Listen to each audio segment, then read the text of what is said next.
भगवान राम को किसने और क्यों श्राप दिया, जानिए वो श्राप कैसे फलीभूत हुआ और युग परिवर्तन हो गया। भगवान श्री राम मर्यादा पुरुषोत्तम थे। क्या कोई सोच सकता है कि उनके किसी कार्य से आहत होकर उन्हें भी कोई श्राप दे सकता है? लेकिन ऐसा हुआ और यह श्राप अगले जन्म में फलीभूत हुआ। भगवान राम तो मर्यादा पुरुषोत्तम श्री राम थे, फिर उनसे कैसे कोई गलती हो सकती है जिसके कारण उन्हें श्राप मिले? ये तो आप जानते ही हैं कि भगवान राम का वनवास उनके पिता दशरथ का अपनी रानी कैकेयी को दिए वरदान का परिणाम था। उनके पिता राजा दशरथ को एक श्राप भी मिला था, जिसके कारण उनका निधन पुत्र वियोग में हुआ। भगवान राम को श्राप मिलने के बारे में कम ही जिक्र मिलता है, लेकिन ऐसा हुआ और जब यह श्राप फलीभूत हुआ तो युग परिवर्तन का कारण भी बना। चलिए जानते हैं भगवान राम को मिले इस श्राप के बारे में सब कुछ।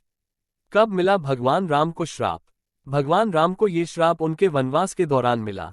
श्राप उन्हें किष्किंधाकांड के दौरान मिला। ये रामायण का वह हिस्सा है जिसमें भगवान राम की अपने परम भक्त हनुमान से भेंट होती है।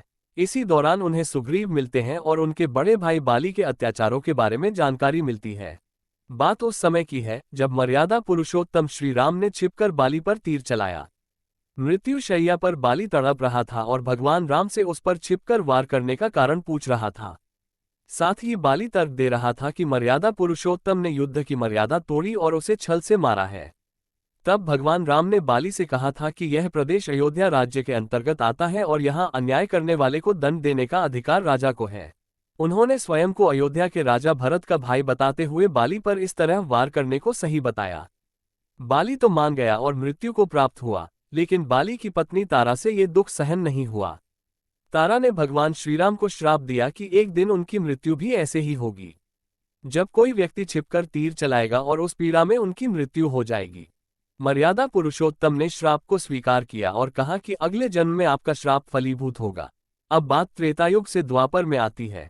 भगवान राम का पुनर्जन्म श्रीकृष्ण के रूप में होता है। तमाम लीलाओं के बाद एक दिन भगवान श्रीकृष्ण जंगल में आराम कर रहे थे। तभी एक भील का तीर उनके पैर में आकर लगा। इस तरह से बाली की पत्नी तारा का श्राप फलीभूत हुआ। कुछ कथाओं के अनुसार वो भील कोई और नहीं बल्कि बाली का ही अवतार था, जिसने त्रेतायुग में अपनी मृत्यु का बदला द्वापर युग में इस तरह से लिया था। पैर में तीर लगने के बाद श्री कृष्ण गोलोक चले गए।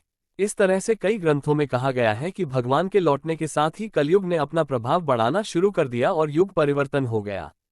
इस तरह से रानी तारा के श्राप के फलीभूत होते ही युग परिवर्तन की नींव पड़ी।